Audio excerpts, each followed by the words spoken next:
Hello and welcome to Journeys and Journals. I'm Bernie Martin Beck, and we get to visit history, revisit things like this. If you were alive back in World War II, this was state of the art. And meet my guest who can tell us lots about the way things are. Welcome, Ludwell. Did I say your name right? Ludwell. Ludwell. Yes. Now, where did Mom find that name? Well, it's an old family tradition. There's an Uncle Ludwell. And a grandfather and a cousin, and you go from there. Wonderful. History right there, 100 years of history. Certainly. What about this? Well, this is your basic infantry transceiver radio station for World War II, brought out by Motorola in 1941 and used throughout World War II and the Korean War. It's basically a complete walkie-talkie radio station in one box. Oh yeah. You could just, well, it will go home with you. Go home to where? Well, I live in the old Sams Valley School outside Gold Hill.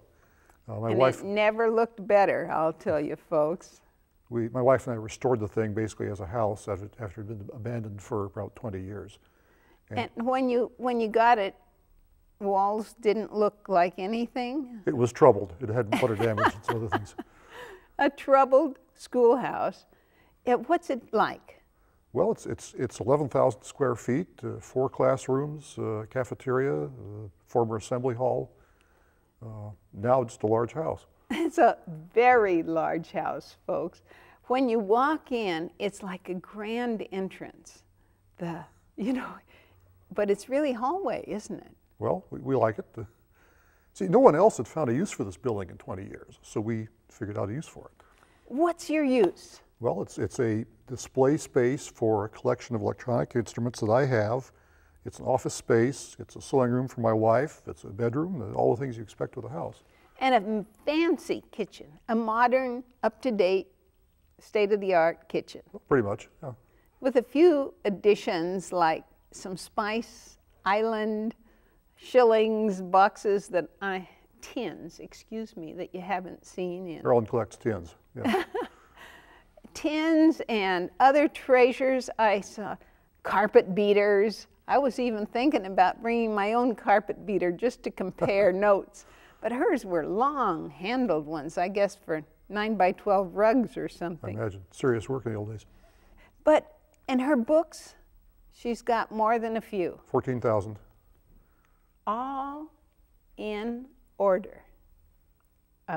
She has, what do you call those, stacks? The stacks room, basically, yeah.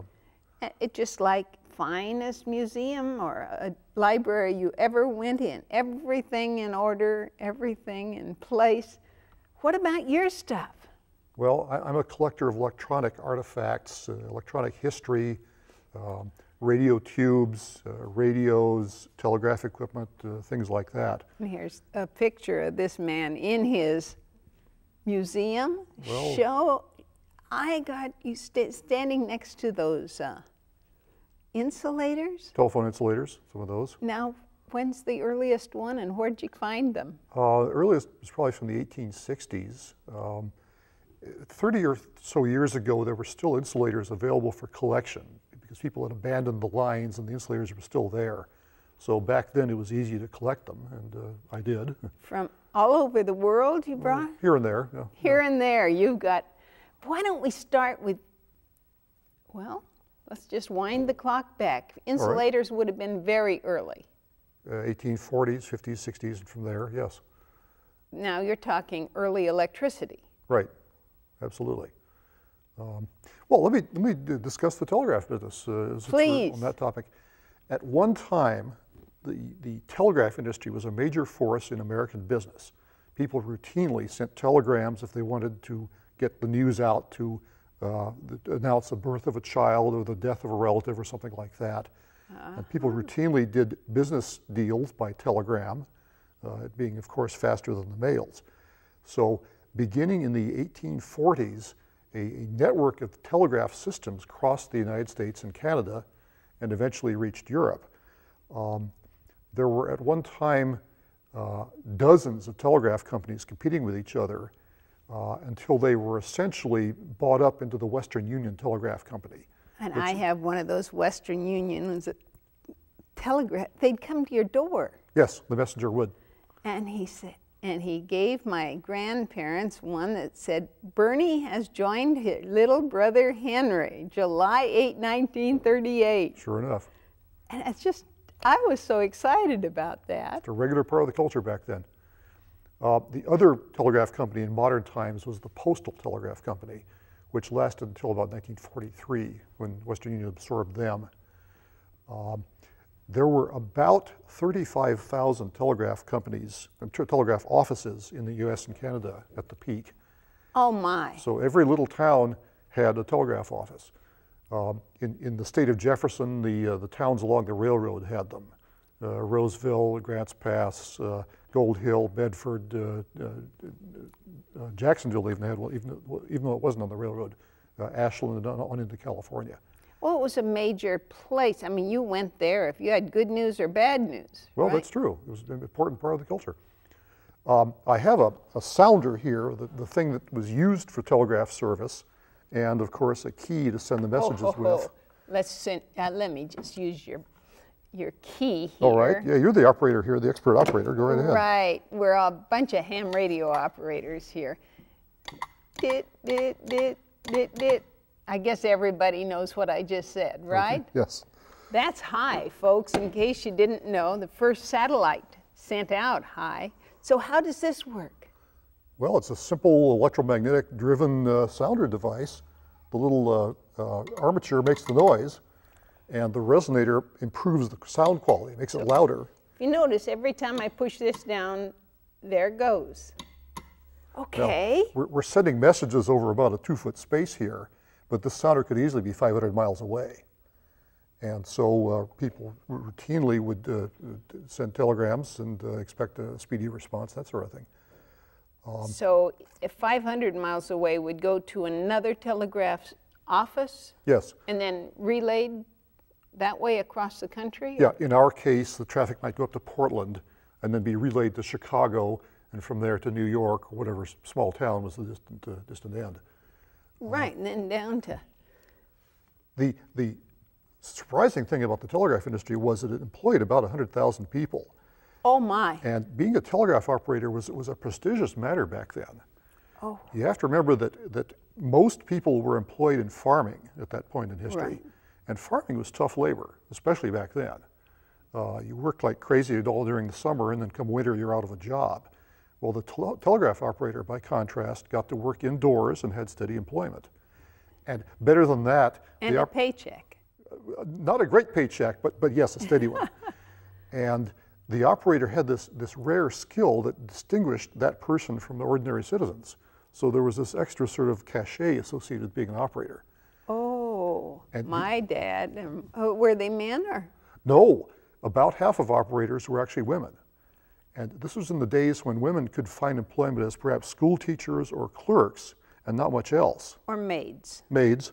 So this is a relatively prestigious job for women, and it's safe and reliable and all that sort of thing.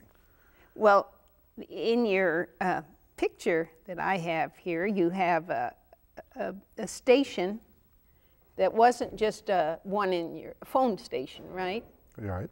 And you have that. That was for what? Well, I have a so-called vanity telephone set of the kind that was used for long-distance calling from businesses that originated a large amount of long-distance calls. So maybe your hotel would have one, yes. Or some beautiful yes. piece of furniture.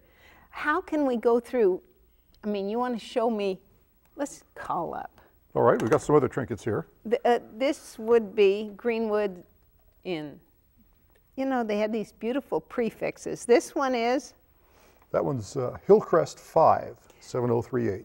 They even made songs and movies about the prefixes, and it still dials.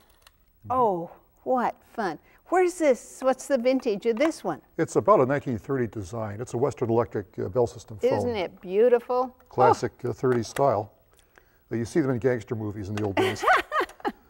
Or maybe Love Story, too. Yeah, sounds right. Well, let's take a look at another trinket here. Edison phonograph cylinder. Now, today we have iPods, we have compact discs. Perhaps in our basements we have LP recordings. Oh yeah, even 45s. 45s, 78s. Well, before there were those discs, there were cylinders. And this is a Edison cylinder. Thomas Edison, of course, brought us the light bulb and the phonograph. And his company then produced the software to run on the phonographs. So here is software. Here's a 4-minute cylinder. They came in 2-minute and 4-minute sizes. The copyright date on this thing is 1902, so it was probably made before about 1915. So is this one that I'm going to crank? You would crank. The thing then rotates, the needle runs along the top, and it plays the music. And if you play it, if you crank slow? Well, there was a governor to keep the speed constant. They tried to keep it at the same speed all the time. The artists here are a pair of singers named Collins and Harlan, and the song is a duet, Down Among the Sugar Cane, which is probably a southern-based sentimental sort of thing. Oh, and do you have a player that these play on? Yes, one of the simpler ones, one of the more common ones. And it works, they do play. The sound quality is terrible by our standards. Yeah, and the songs are typically sort of sentimental Victorian vintage songs, so that it isn't great art, but it works. Well, next time I come visit, I'd sure love to hear this, sure enough. this duet. But that's not all you've brought today. Well, there's some other goodies. What? This looks like something out of your college days. Am I right? Well, that's literally true, yes. Did it work? Of course. It got you through what? Engineering school. You are an engineer by profession. Well, true. And where was that? University of California at Santa Barbara. And what brought you up into the state of Jefferson and God's country? Well, we had lived in New Jersey for 20 years and then decided to move west and find a new home, and this is a natural place to do it. And what were the requirements from your wife told me she talked to Ashland Real Estate and said, we'd like a place big enough for our collections. That's essentially true, yeah. How big would that be? Well, we could have gotten by easily with say, a 4-bedroom house. I mean, the school craziness came in later. Oh, not only does he have a 4-bedroom, how many square feet? 11,000. 11,000 square feet. He also has a gymnasium of sorts. It was, in fact, the basketball court for the school in the old days. And it's pretty well full of treasures. Well, that's true. Well, we didn't think that, you don't mind if I mean, these are indestructible, right? Pretty much, yeah. Anyone in math or science or engineering in the old days had to go to slide rule school. This was the basic computational device for doing mathematical problems, doing trigonometric problems, doing logarithmic problems. Basically, you set up the slider to one position on the dial, set up the slider to the other position, and take off the results, read off the results. Now, these were, of course, the standard symbol of the engineering profession up until the 70s, when electronic calculators wiped them out. In one swoop. Almost overnight, yeah, little portable scientific calculators. My college days were late 50s, and I was a physics major, except in high school they hadn't introduced this. Okay. So I get to college, and the first day he says, you'll all have slide rules next class and know how to do this, this, this, and this. And since I was the only girl in the class, I thought, I don't know anything about this. I guess I'm in the wrong class. I regret that mistake. You know, I could have gone to the store and said, find me a tutor, or, you know, give me a slide rule, and let's start there. I was, I guess you'd say, conquered by a slide rule. But the rest is history. Well, there are collectors of these things today, so they're still treasured to some degree. Oh, Doug's got one in a drawer someplace. I know that. You mentioned Western Union. What is it? Okay, there were businesses that originated large amounts of telegrams, and the problem was getting the telegram down to the telegraph office to be sent out. Well, again, large businesses would be equipped with this call box on the wall of the office, And this would be wired through several other call boxes of similar businesses and terminated down at the Western Union office.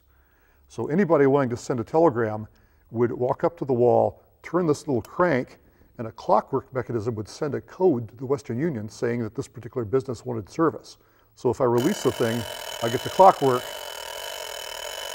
and now the Western Union people will send out their messenger, who is typically a 16-year-old boy in his snappy Western Union uniform with the service cap and the polished boots.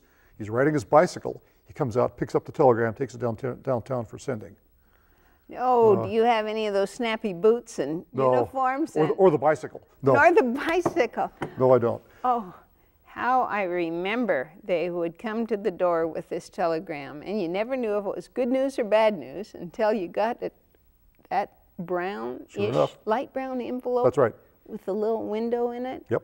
Oh, I remember those well. I brought a little toy of my brother's. This was priceless. This was priceless. I know this masking tape was not original, but if you saw boys back then, they often were walking around with their, this is a predecessor of a boombox? Way back, that's right. How far back? 1939. It was very tiny for its day, very advanced radio. Oh, you used little miniature tubes for the first time, little tiny batteries. There it is. Little bitty tubes. Now, how many little bitty tubes do you happen to have in your collection? Oh, hundreds. I don't know. I can't give you a number. I think I saw thousands. Well, all right. What's big tube? Big tube is about like so. It's a 400 kilowatt device. In his collection? True. Used for what? Radio communication transmitters. And in the case of the one that I have, it was used in a moon radar for researching radar echoes from the moon. And this was where?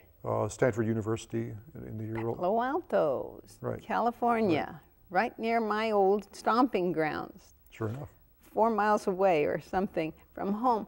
And how this creates a great deal of heat. Yes. Therefore, it has to be water cooled. So it's a water cooled radio tube. It so impressed Doug that he's talked to just about everybody about that one tube. But there were so many things, fascinating things in your museum. Well, why don't you just spin through your favorites? Well, let me give you a little more radio tube, as long as you're right there. Okay. This is a early 20s radio tube. It's got the ceiling tip on the top like old light bulbs used to have. In perfect shape. Got a brass base. Oh, yeah. And this is what made popular radio available to people. You could take this thing and house it in a one-tube radio like this guy, and now you have the ability to listen to radio stations from 1,000 miles away. Oh, sure. Yeah. Can't you just see those? Now this would operate only a pair of headphones, so it was essentially a very personal radio, but it was a major buzz in the early 20s. Oh, okay. So this is an ACE type something. Type 5. Type 5. Now, where would you find such a treasure? Well, these appear in the radio collector market these days. There's a whole network of radio collectors, and they trade these things. And so this is your tuning dial, and your volume is over here. You attach the antenna on the ground to one side, you attach the headphones to the other, and the batteries, and you've got a radio. Oh, my goodness. Well, batteries weren't an easy thing to come by. They just cost money. They cost money. And when you lived out in South Dakota, like Doug's family, you had to have a wind charger to charge your batteries. Very helpful. Because there weren't any power lines. Otherwise, you took the battery into town for charging. Oh, you did? Where would you fill up your battery? Oh, a typical gas station in the old days had a battery charger. And so really? A lot of their business was charging radio batteries for people. Well, do you have a clue how much you'd pay to? No, not really. But it was expensive and clumsy. Oh, sure. Now, this wouldn't be pocket-sized. Can you imagine how far we've come in how many years? Oh, 60-some since this guy. 60. How'd you come by this? Oh, just a collector flea market. Oh, flea market. Yeah. And now, is that how you've gotten an awful lot of your things? Or? Yes. Particularly on the East Coast, there's an active community of radio collectors. There are active large flea markets with good stuff in them. Now, why did you come west? Marilyn and I are both Westerners by birth. I was a California kid and she was an Idaho kid. So this is sort of the average of the two locations. It's quite pleasant, of course. And like Jackson County? Like it very well. Just looked great. Sam's Valley. Why Sam's Valley? Well, it's a place of great natural beauty. It's very, very pleasant. And there was this school building. And the school building. That helped seal it up. Yes. An empty old school building that had just been let go to wreck and ruin. Pretty much, yeah. Now we've got an annual from the first, was it the first annual? Apparently, the first yearbook, yes, 1937. I read it from cover to cover. It is fascinating. All the people pictured, their classes size were 6 and 8 students. They were graduating 5 seniors a year back then. And it gave so much information, so much. How'd you get that book? A woman who lives in Grants Pass had gone to school there and brought it by one day and allowed me to scan it. So I recomposed it in smaller size and captured the photographs and produced a little reproduction of it. Ooh. So thank you for the person who collected it. Yes. Thank you for the person who reproduced it, and thanks to me for finding you. This was you were a find due to another ham radio operator. A little networking occasion, I guess. He came to see our rig and talked about you, and you know, I just had to meet you. Well, sure enough. And you were kind enough to invite me to your gold mine, I'm going to call it, the find that just would not quit. I mean, every place I turned, there was something else that I'd never seen or wanted to know more about. What's here? This is a little crystal set from the 20s. Its name is the Fliver radio receiver in honor of the Model T Ford. Oh! A typical kid's crystal set. Again, you attach the antenna and ground wires to one side and the headphones to the other. And it might have a range of 50 miles, something like that. A little toy-like thing, basically, but a very fun sort of toy. So this is how you got the station in? Yeah. You listened till the buzz, the static sort of cleared? And right. And you fiddled with the crystal to get the sensitive spot of the crystal for best operation. And a little, that's why it's called a crystal set. Right. A crystal receiver. Yeah. Yeah, the crystal is the mineral galena, which is a rectifier. And it works perfectly. So ask your grandma or grandpa. Strong tradition. Or tell the kids about what it was like to have the first crystal set. Up in Sunny Valley, they had Radio Park. And if you've not been, I invite you, because there was one radio there. I suppose it would be about this vintage, and everybody from all the farms would come in the evening and listen to that one radio out on the front porch. What's the big one? Okay, this is a television set from 1949. No way. Television burst onto the U.S. scene right after World War II, effectively. And at that point, you could buy a 10-inch black and white TV set for about $600. Now that's $600 in 1946 money, so it's like $4,800 in today's dollars. Well, as $5,000 for a radio, for the equivalent for the TV set. For the full 10-inch size TV set. I know my uncle had one in about 50. Were they still pretty expensive? The prices drifted down, but it was still costly. And the thing had to be professionally installed and professionally set up on site and that sort of thing. Oh, that was the big deal, to go to California and get to see TV. Oh my goodness. So this one, I mean, you can buy TVs now for $100 and change, right? That's right. Well, this is a competitive response to the $600 set. A company called the Pilot Radio Company in New York State decided to try to market a TV set for less than $100. And so they devised this 3-inch black and white set. It's very simple, very inexpensively built. The cabinet is basically curved masonite. I was going to say, yes, it sure looks like it. Not much to it. This is post-World War II. 1949. Oh, ho, ho. You know, this is the earliest I've ever seen. We had an old plastic one that didn't do much, but it was like a miracle. You saw even the test pattern from Medford. Oh, right. We had it on for weeks before they actually put a station up. You could watch Howdy Doody or Captain Video or Bishop Fulton Sheen. Or We had one, you know, that was the very, very first, was Medford's Channel 5. Okay. Came on, and now it's 52 or 3 years old. I got it to go up onto the mountain when it was first on. Exciting. Oh my, Grants Pass, Medford, we'd come alive. Tell me, somebody's watching us right now on TV. Okay. Can you imagine? The 3-inch screen. This is how many years ago? 1949. So, Well, 56 yeah. or 7 years ago, we would have been right there. Now, if you didn't like the 3-inch size, you could get a magnifying lens that clipped onto the front here that gave you about a 4.5-inch picture. So you could really upsize the thing. Fantastic. I've just enjoyed meeting you so much. Ludwig. Ludwell. Ludwell is a, well, resource par excellence of early, not only early electronics, but you have printed material and you have just an incredible resource. And you've invited guests in to the radio clubs and such? Yeah, we've had meetings of tube collectors, for example, in the school. Priceless, priceless resource right here in our backyard.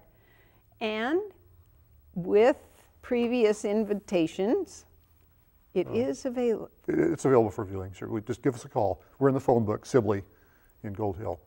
Well, and it is Gold Hill. They don't have a directory for... Not for Sam's Valley, no. Sam's Valley.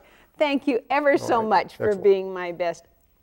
I'm Bernie Martin Beck saying thanks for tuning in to Journeys and Journals. We've gone a long way today, a very long way back to the key.